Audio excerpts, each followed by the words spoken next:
Olá, estamos de volta com mais uma resenha do cangaço.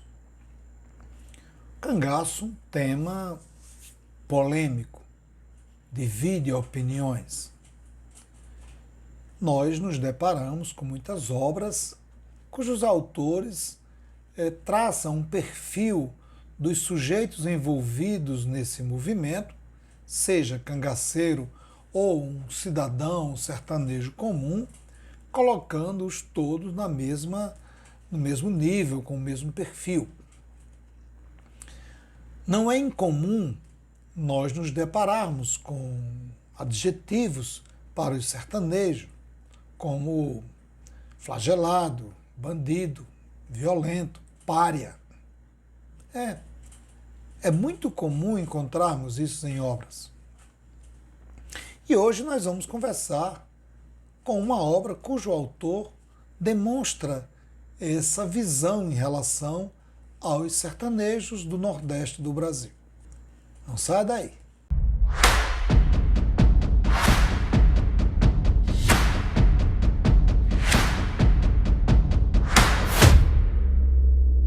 No programa de hoje nós iremos conversar sobre esta obra. Lampião, de Ranulfo Prata. Essa obra aqui, ela foi editada pela Sebo Vermelho em 2010. É um facsímile da segunda edição.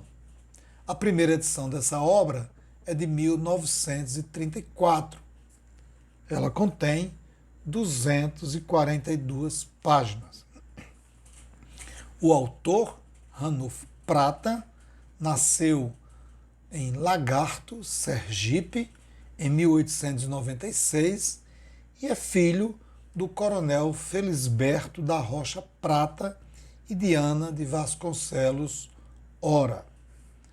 Estudou medicina na Bahia e concluiu o curso no Rio de Janeiro. Portanto, estamos diante de uma obra escrita por um médico. Ele também foi romancista. Então, o autor médico e romancista. A obra divide-se em 10 capítulos, sendo a primeira parte, a introdução, dividida em duas partes. A primeira, assinada pelo escritor Paulo Dantas, também sergipano, e a segunda parte pelo próprio autor. Paulo Dantas descreve, caracteriza sua obra como uma mescla de jornalismo combativo e literatura euclidiana.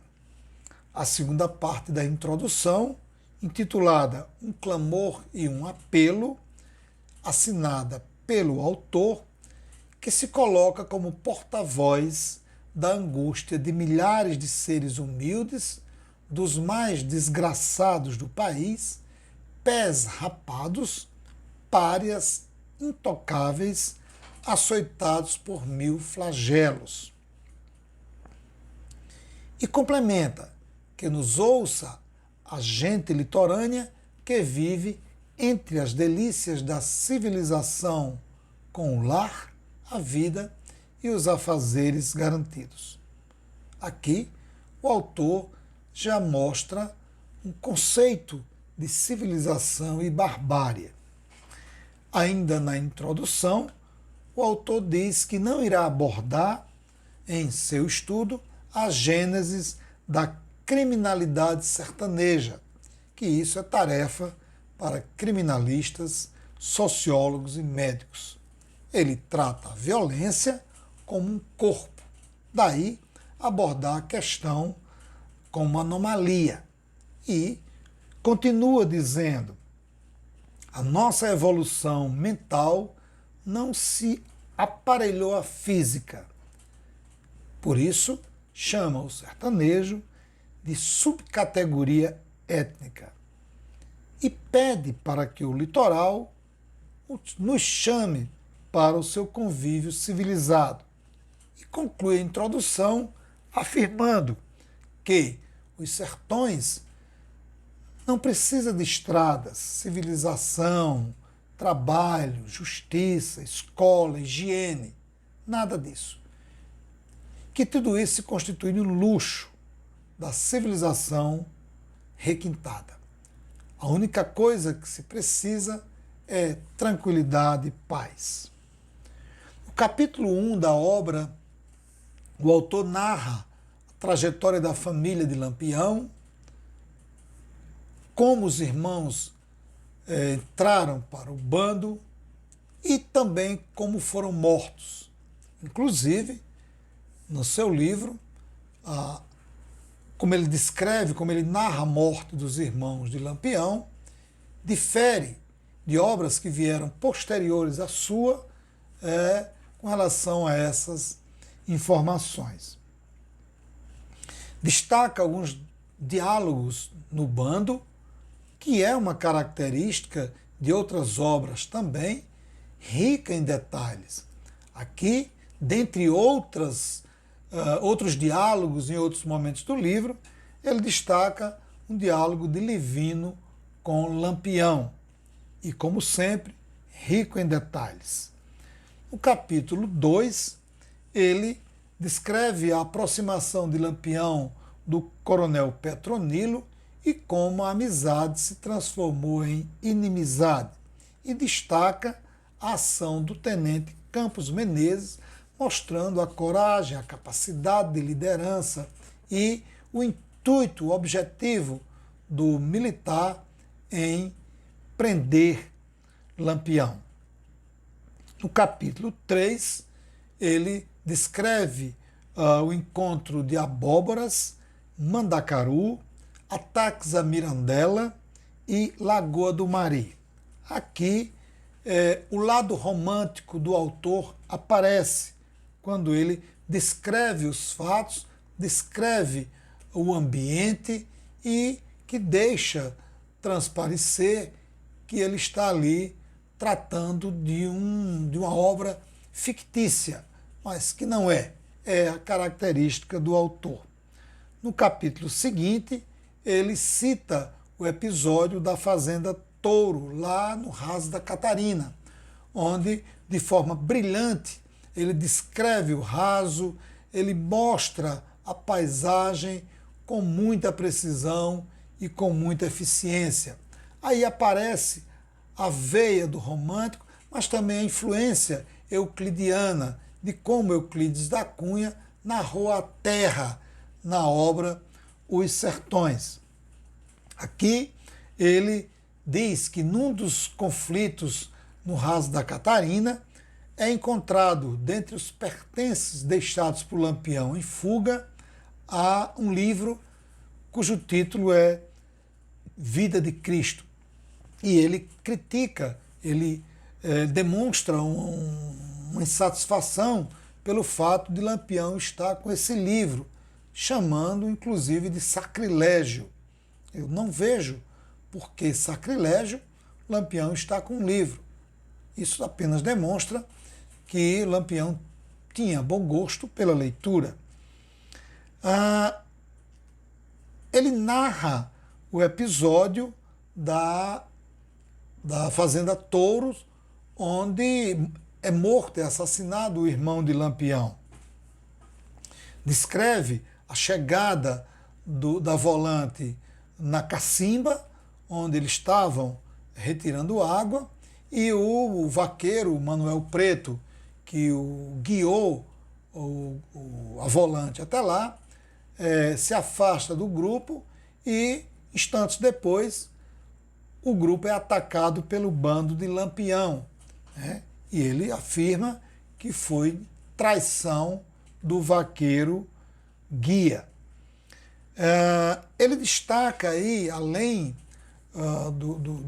da ação da Volante, da valentia dos militares, ele dá um destaque para o rastejador, essa figura que pouco aparece nas obras do Cangaço, mostrando o trabalho eficiente, o comprometimento, a capacidade, a habilidade desse homem, desse sujeito, de lidar com as situações.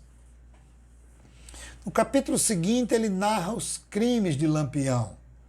Dentre os inúmeros crimes que ele narra, eu destaco um que, inclusive, já havia comentado na resenha anterior, que é o episódio onde ele arrasta uma jovem para dentro do quarto, onde já se encontrava assustada uma senhora idosa, e ele estupra essa jovem junto com outros 5 cangaceiros. E, ao terminar, obriga essa senhora idosa a limpar as partes íntimas dos cangaceiros. E o autor trata esse episódio, trata essa violência contra essas mulheres como peraltice. Peraltice insignificante. Essa era a visão do autor com relação a uma violência tão grande contra as mulheres. E outro aspecto que ele aborda é quando da entrada de Lampião em 3 cidades de Sergipe, Dores, Capela e Aquidabã. O que chama a atenção? A passividade das autoridades dessas cidades com a presença dos cangaceiros. Não houve reação. Ele entrou, circulou, bebeu, comeu, foi embora e nada aconteceu. No outro capítulo, ele descreve os coiteiros e classifica-os em 3 categorias: os involuntários, os vingativos e os comerciantes. A primeira categoria, os involuntários, se dá por conta do medo, receio de sofrer algum tipo de violência. O segundo, o vingativo, ocorre quando uma determinada família, um determinado coiteiro, havia sofrido violência das volantes e, como forma de se vingar, se alia aos cangaceiros. E a terceira categoria, comerciantes, era para tirar proveito, vender mercadorias para os bandos, até porque eles vendiam por preço mais caro. No capítulo seguinte, fase de campanha após a Revolução de 30, ele faz uma narrativa sobre a continuidade das perseguições das volantes e a incessante busca por parte das autoridades dos estados do Nordeste, junto ao governo federal, para que se adote uma política mais energética, uma campanha mais eficiente contra o cangaceiro. No capítulo seguinte, o Êxodo, o autor mostra a ineficiência de uma das ações da polícia em querer ir pôr em prática uma tática que não daria certo. Esvaziar parte da região nos arredores de Jeremoabo das famílias. Teria que esvaziar a Caatinga e deixar Lampião sozinho lá. Assim, eles conseguiriam atacar Lampião. E fizeram. Mais de 12.000 pessoas saíram, foram escorraçadas de seus lares, indo para as vilas e cidades. Só a cidade de Jeremoabo recebeu mais de 4.000 pessoas, onde, segundo o autor, não receberam amparo do Estado. Ficaram lá abandonados. A polícia entrou, não encontrou Lampião. E o Estado, as autoridades, perceberam a falha que havia cometido. Quando essas famílias retornaram às suas casas, aos seus sítios, se depararam com tudo acabado, roças destruídas, animais mortos, casas abandonadas. O prejuízo foi tanto para as famílias como para o Estado. E, finalmente, o último capítulo. Mas antes de chegar no último capítulo, eu quero pedir a você que está nos assistindo que assine o canal, se inscreva no canal, compartilhe a nossa programação, acione o sino para receber semanalmente e quinzenalmente a nossa programação. Ajude a fortalecer o nosso trabalho. O último capítulo da obra ele faz um balanço das ações da polícia, já que a polícia afirma estar vencendo essa batalha, ao dizer que reduziu o número de cangaceiros. E isso faria Lampião se isolar e fácil e rapidamente eles conseguiriam prender o bandido. E o autor diz que não, que a redução do número de bandidos não implica em vitória. Até porque Lampião continuou agindo, continuou invadindo, atacando povoados. E termina fazendo uma observação. Lampião só tem 33 anos. Até quando nós iremos suportar tal situação? A obra de Ranulfo Prata é uma obra essencial para quem quer entender o cangaço. Foi escrito no calor do momento. Ranulfo Prata era contemporâneo. Mesmo que a sua obra apresente uma carga de preconceito e discriminação, é uma obra que deve ser lida. Não é uma biografia, apesar do título ser Lampião. E o leitor vai perceber realmente que em alguns momentos parece até ser um romance, porque tem um perfil ficcionista. Mas isso é uma característica da escrita do autor. A carga preconceituosa e discriminatória aparece. O autor trata o ambiente, trata a violência, trata os sujeitos envolvidos nessa situação como se fosse um corpo. E é justificável por isso. Ele é um médico. Então, quando ele olha para aquele ambiente, para aquela situação que ele está estudando, ele vê como um corpo. E todos os problemas que estão dentro daquele corpo, que é o sertão do Nordeste brasileiro, é considerado como anomalia. Então, isso é um perfil, é uma característica da escrita do autor. Outra observação que eu faço é o fato dessa obra ter uma semelhança com outras obras, ou seja, a ausência das fontes, mesmo que tenha sido uma obra escrita em 1934. Mas a única observação que ele faz sobre a origem de suas informações é o cangaceiro ou ex-cangaceiro Volta Seca, com quem, segundo o autor, ele teve contato na prisão.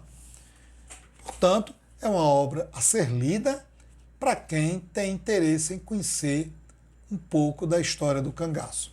Eu fico por aqui, agradeço a sua atenção, forte abraço e até o próximo programa.